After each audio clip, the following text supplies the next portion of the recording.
Welcome back. Dan Cilio here on the National Football Show. And as advertised, hey, by the way, the chairman of CBS Sports just got bumped by Coach O. So he goes, wait a minute now. Coach O won a national championship a couple of years ago. So if I'm going to get bumped for anybody, I'm going to go for Coach O. Coach O joins us now here on the National Football Show. How you doing, Coach? Dan, good to talk to one of the all-time Miami greats, man. Love you. I love you so much. Coach, how's the offseason been for you? Been great, man. I hired some tremendous coaches. You like this. Think about this. Andre Carter, our defensive line coach, is the son of former Miami great Reuben Carter.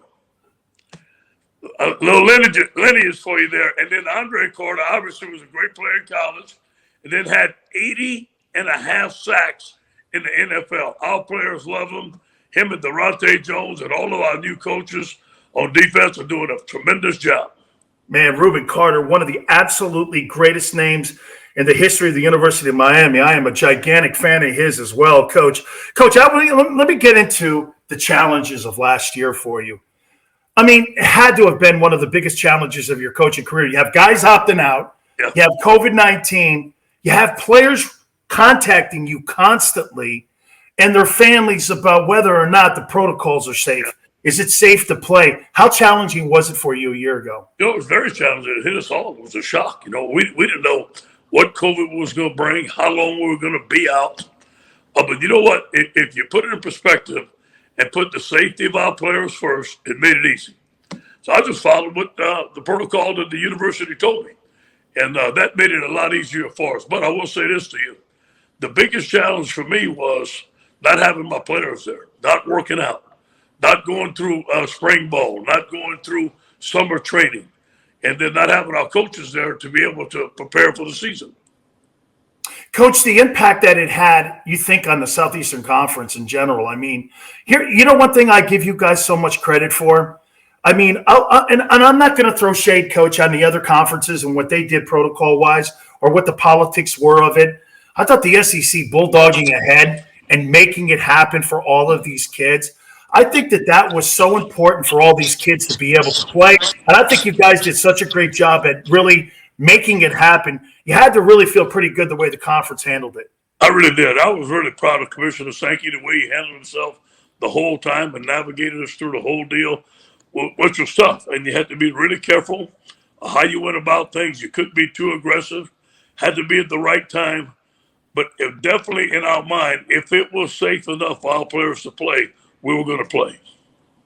Coach, how about the effect on you personally? I mean, did it have any effect on you, or are you just one of them guys? I know you, man. You're just going to put your chin down and go, let's go play 60. I don't care where it is. I mean, did it have an effect on you, though? It was kind of crazy, Dan. Sometimes I was the only one in the office. It seemed like I was the only one at campus. I'd stay in my car. I didn't want to go home. I'd stay at my office till 12 o'clock at night. It was kind of eerie, to be honest with you. You know what I mean? Yeah, absolutely. All right, Coach, what kind of team you got in 2021 coming back? I mean, look, I love the way you guys, and, for a coach to see his players and his team, the way you guys played at the end of the 2020 season, I loved how you guys were like this. You guys are underwater record-wise, but you guys went like this. No way, man. We're not ending like that. You guys played. That has to carry over to 2021. No question. The night before the Florida game, we made a decision we were going to win that game.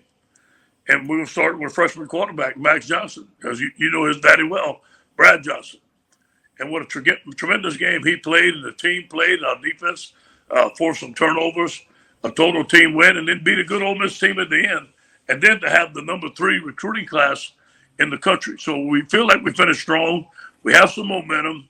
The biggest thing that happened for us, Dan, that because of COVID, our whole offensive line and our whole defensive line are coming back.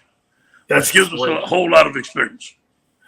Coach, for you in recruiting and bringing the guys in and coming off that year that you had where you guys win the national championship, and then all of a sudden, Coach, I couldn't believe it. I'm starting to hear guys, Orgeron's a 1-year wonder, and I'm going like, wait a minute, it was 4 months ago. The guy just wins the national championship.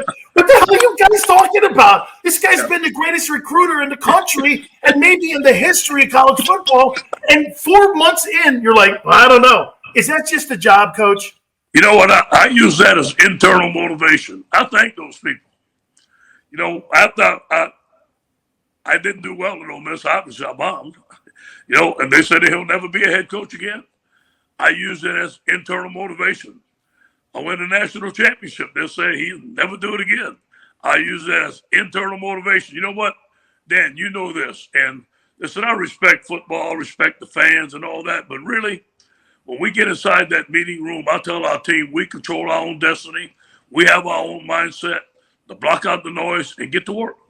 Absolutely, Coach. You know, I know it's a Southeastern Conference too, Coach. And I know that, you know, there's no question the pressure's in that building, maybe like no other place in the country. But, Coach, you've coached out in the Pac-12. You've coached in other conferences. You coached down, as you said, down at the University of Miami. You won national championships down there. 65 guys were drafted this past weekend from the Southeastern Conference.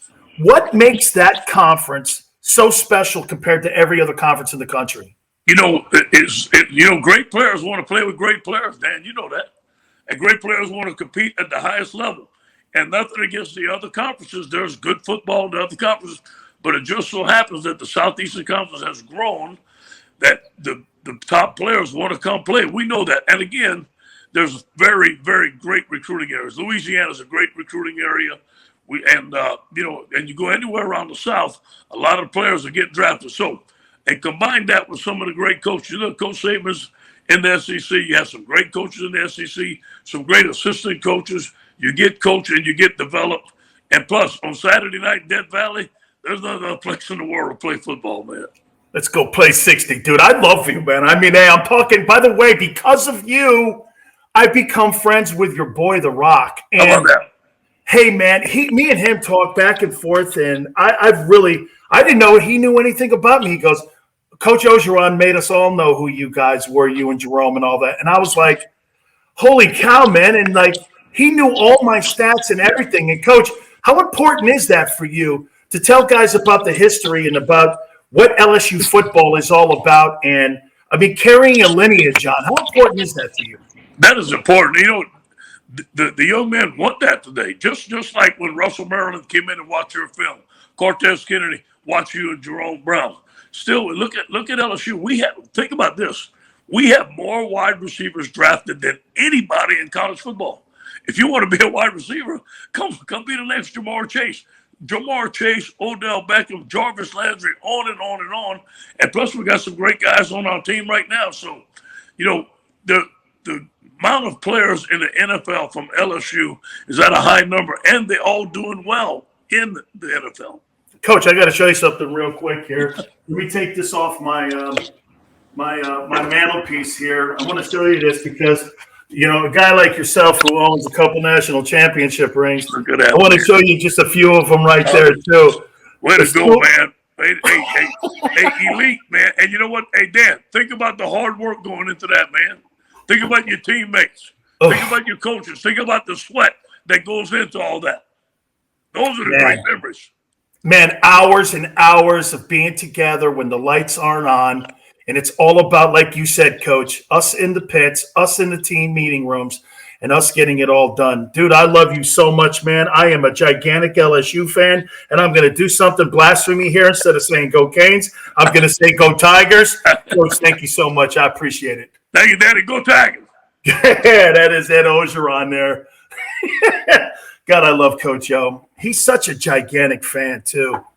You know, he introduced me to The Rock. He was really great and just –